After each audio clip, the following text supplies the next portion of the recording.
आज की कहानी है एक ऐसे कैदी की जो हर बार जेल से भाग निकलता है, फिर चाहे कितनी भी सिक्योरिटी क्यों ना हो। ये कहानी है जापान के सबसे खूंखार कैदी सुजुकी की, जो इस समय जापान की सबसे हाई सिक्योरिटी जेल में। Hey guys, it's Shahrukh. तो गाइस, ये मूवी है अनोखी मूवी की। तो जिसने अभी तक मेरा चैनल शाहरुख रिएक्ट को सब्सक्राइब नहीं किया तो जल्दी से कर ले। तो चलें वीडियो को स्टार्ट करते हैं। आज की कहानी है एक ऐसे कैदी की जो हर बार जेल से भाग निकलता है, फिर चाहे कितनी भी सिक्योरिटी क्यों ना हो। ये कहानी है जापान के सबसे खूंखार कैदी सुजुकी की, जो इस समय जापान की सबसे हाई सिक्योरिटी जेल में अपनी सजा काट रहा है। चेकिंग ड्यूटी पर घूम रहे गार्ड्स के जाने के बाद सुजुकी अचानक मुस्कुराया और अपना एक दांत बाहर निकाल लिया। कुछ देर बाद गार्ड्स फिर से चेकिंग करने आए, लेकिन इस बार सुजुकी फरार हो चुका था। उन्हें वहां किसी के मौजूद होने का शक हुआ, लेकिन सुजुकी भी कोई कच्चा खिलाड़ी नहीं था। वो बिना आवाज किए रोशनी से बचता हुआ इधर से उधर छुपता रहा। जब गार्ड्स ने आइसोलेशन सेल की दोबारा चेकिंग की तो वो समझ गए कि सुजुकी भाग चुका है। उन्होंने तुरंत बाकी के गार्ड्स को बुलाया और देखते ही देखते वहां भीड़ इकट्ठा हो गई। जब सुजुकी छत से भाग रहा था तो जोर जोर से जेल के सायरन बजने लगे। अचानक जोरदार बारिश शुरू हो गई और हमें पीछे की कहानी दिखाई जाती है।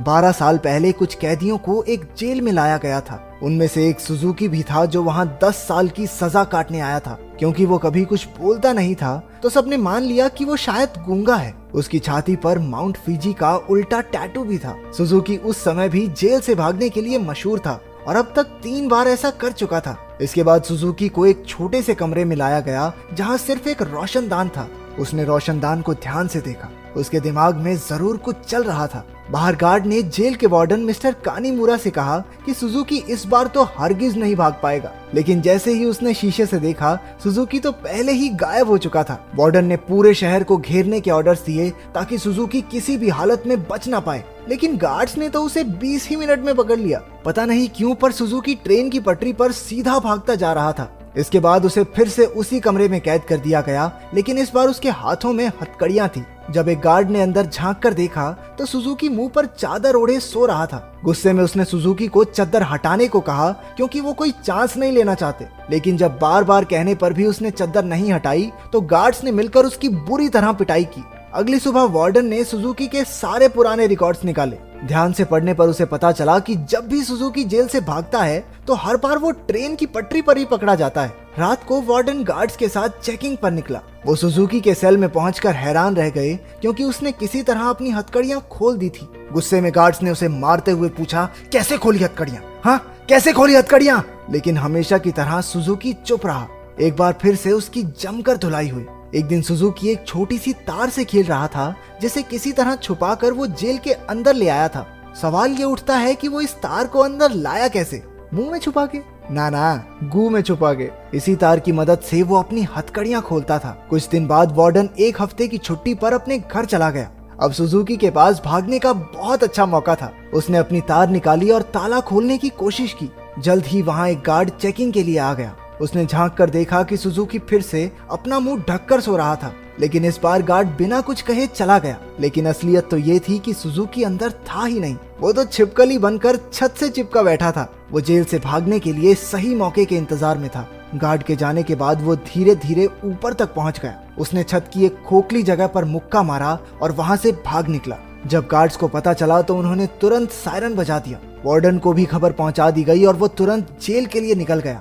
अगली सुबह पुलिस वाले सुजुकी को पकड़ने का प्लान बना रहे थे। तभी वार्डन भी वहां पहुंच गया। उसने कहा कि सारे प्लान छोड़कर सिर्फ एक टीम पास की ट्रेन की पटरियों पर भेज दो। ऑफिसर्स को भी लगा, अरे बूढ़ा हो गया वार्डन, दिमाग सठिया गया इसका। अरे वो पागल थोड़ी है, हर बार सेम जगह जाएगा। लेकिन जब वार्डन ने उन्हें विश्वास दिलाया कि उसे 100% भरोसा है कि सुजुकी वहीं मिलेगा, तो उन्होंने उसकी बात पर भरोसा करके टीम भेज दी। और उसकी बात सच भी निकली। सुजुकी को एक बार फिर से ट्रेन की पटरियों पर पकड़ लिया गया। जेल से निकलने में तो ये चाचा चौधरी बन जाता है, कंप्यूटर से तेज दिमाग। बाद में क्या हो जाता है इसे? क्योंकि वार्डन की सूझबूझ की वजह से सुजुकी पकड़ा गया तो उसके काम से खुश होकर उसे प्रमोट कर दिया गया। अब वो एक बड़ा ऑफिसर बन चुका था, जो देश की सारी जेलों में जाकर कैदियों की हालत की चेकिंग करता था। उधर सुजुकी एक बार फिर से भाग निकला और फिर से पटरियों पर पकड़ा गया। हर साल उसे एक नई जेल में भेजा जाता, जिसमें और ज्यादा टाइट सिक्योरिटी होती, लेकिन वो हर जगह से बचकर निकल जाता था। इसी वजह से मीडिया ने उसे स्टार भगौड़े का खिताब दिया और वो पूरे देश में मशहूर हो गया। 12 साल बाद उसे सेंट्रल जेल में लाया गया। यहाँ वो कड़ी सिक्योरिटी में था क्योंकि 10 गार्ड सिर्फ उसी पर निगरानी रखने के लिए खड़े थे। उसका कमरा भी पूरी तरह सीमेंट से बना था और दरवाजे पर कई ताले थे। ये वही आइसोलेशन सेल है जो हमने कहानी की शुरुआत में देखा था। गार्ड्स के जाने के बाद सुजुकी ने चारों ओर नजर दौड़ाई। वो एक बार फिर से भागने की तैयारी में था। एक गार्ड ने खाना लाकर उसके सेल में रखा, लेकिन उसके जाने से पहले ही सुजुकी ने उसे पकड़कर हथकड़ी लगा दी। गार्ड ने तुरंत सीटी बजा दी, जिससे कई और गार्ड्स वहां आ पहुंचे। उन्होंने मार मार कर उसकी बुरी हालत कर दी। होश आने पर सुजुकी ने दरवाजे से गार्ड्स को जाते देखा। उसके चेहरे से खून टपक कर लोहे की सलाखों पर गिर रहा था। अगली सुबह गार्ड्स ने उसकी हथकड़ियों पर कुछ और पेंच कस दिए ताकि इस बार वो उन्हें खोल ना पाए। जाने से पहले वो एक बार फिर से उसके शरीर की थोड़ी मेंटेनेंस करके गए। इसी तरह सुजुकी के दिन बीत रहे थे। वो जानबूझकर गार्ड से पंगे लेता, वो उसे मारते और फिर वो अपना खून लोहे की सलाखों पर टपकाता। एक दिन गार्ड्स ने उसे इतना मारा कि उसका दांत टूटकर गिर गया, लेकिन सुजुकी ने उसे उठा लिया और उसे देखकर अजीब तरीके से मुस्कुराने लगा। ऐसा लग रहा था जैसे ये सब उसके प्लान का ही हिस्सा है। इसके बाद सुजुकी दीवार पर अपने दांत से कुछ बनाने लगा। कुछ हफ्तों बाद सुजुकी ने एक और गार्ड पर हमला कर दिया। इस बार उसे सबसे खतरनाक सजा दी गई। उन्होंने उसे एक लंबी जंजीर से बांधकर ऊपर लटका दिया। 1 साल बीत गया और सुजुकी अभी भी सजा काट रहा था। उसकी हालत बहुत बुरी हो चुकी थी। शरीर सड़ने लगा था और उसके घावों पर कीड़े पड़ चुके थे। आखिरकार उस शाम गार्ड्स ने आकर उसकी जंजीरें खोल दी। पूरे 1 साल बाद उसे चैन की सांस आई थी। उधर पुराना वार्डन मिस्टर कानेमुरा वहां की जांच करने पहुंचा। उसने आइसोलेशन सेल में जाकर देखा कि सुजुकी की हालत बहुत खराब थी, लेकिन वो उसे नजरअंदाज करके वहां से चला गया। इसके बाद वही रात आई जहां से कहानी की शुरुआत हुई थी। जब बाहर बिजली कड़कने लगी तो सुजुकी ने अपने प्लान को अंजाम दिया। उसने अपना दांत निकाला और हथकड़ियों के पेंच खोलने लगा। असल में सुजुकी दीवार पर दांत से कुछ बनाता नहीं था, बल्कि वो तो उसे घिस घिस कर तीखा कर रहा था ताकि उसके इस्तेमाल से पेंच खोल सके। हथकड़ियों से आजाद होकर उसने दरवाजे पर जाकर लोहे की सलाखों को धक्का देना शुरू किया। लगातार खून टपकने की वजह से सलाखों पर जंग लग चुका था। कुछ ही पलों में सलाखें टूट गई और सुजुकी जेल से फरार हो गया। इसके बाद सुजुकी के जन्म की कहानी बताई गई। उसके पैदा होते ही उसकी माँ की मौत हो गई थी और उसका बाप जेल में सड़ रहा था। इसी वजह से वो अपने रिश्तेदारों के घर पला। एक दिन सुजुकी जंगल में प्रैक्टिस कर रहा था जब उसे दूर से एक आदमी आता दिखाई दिया। ये कोई और नहीं उसका बाप था। उन्होंने कुछ समय बातें की और तभी उसने अपने पिता की छाती पर माउंट फीजी का एक टैटू देखा। बदकिस्मती से जल्द ही वहाँ कुछ पुलिस वाले आ गए जो सुजुकी के पिता को पकड़ना चाहते थे। वो उन्हें देखकर रेल की पटरी पर सीधा सीधा भागने लगा। इस दिन सुजुकी ने कसम खाई कि एक ना एक दिन अपने पिता से जरूर मिलेगा। वर्तमान समय में सुजुकी फरार होकर एक बार फिर से पटरियों पर दौड़ रहा था। मिस्टर कानीमुरा ने पीछे से उसे रुकने के लिए आवाज दी और हैरानी की बात यह थी कि वो रुक भी गया। कुछ ही देर में गार्ड्स की एक टीम आकर उसे पकड़कर ले गई।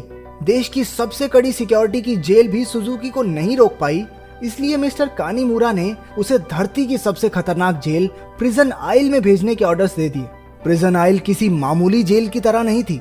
वो समंदर के बीचों बीच बनी थी जहां लगातार तेज बहाव रहता था और सबसे जरूरी बात वहां ट्रेन की पटरी तो बिल्कुल नहीं थी और तो और समंदर शार्क से भरा हुआ था, इसलिए वहां से भागकर बच निकलना एकदम नामुमकिन था। जेल के अंदर के हालात भी इतने ही खतरनाक थे।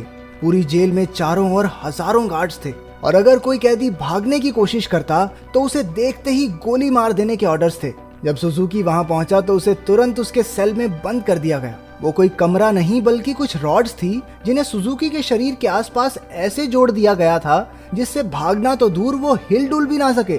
उधर कानीमुरा ने जेल की लाइब्रेरी में जाकर सुजुकी के बारे में जानकारी निकालनी शुरू कर दी। ढूंढने पर उसे कुछ पुरानी फाइल्स मिली जिन्हें वो पढ़ने लगा। उधर जेल में सुजुकी ध्यान लगाकर खड़ा था। हालांकि बाकी लोगों के लिए वहां से भागना नामुमकिन था, लेकिन सुजुकी के दिमाग में कुछ तो खिचड़ी पक रही थी। अचानक उसने अपने दोनों कंधों को डिसलोकेट कर लिया और उस छोटी सी जगह से सिकुड़कर धीरे धीरे बाहर निकलने लगा। एक कैदी ने उसे ऐसा करते देख लिया, लेकिन वो इतना नशे में भंड था कि कुछ बोल नहीं पाया। उधर कानीमुरा अभी भी अपनी रिसर्च कर रहा था कि जेल के सायरन बजने लगे। हालांकि परेशान होने की बजाय जेल का वार्डन खुश हो गया क्योंकि वहां से बचकर निकलने का कोई रास्ता था ही नहीं। ऊपर से आज सारे गार्ड्स को एक कैदी को गोली मारने का मौका मिलेगा।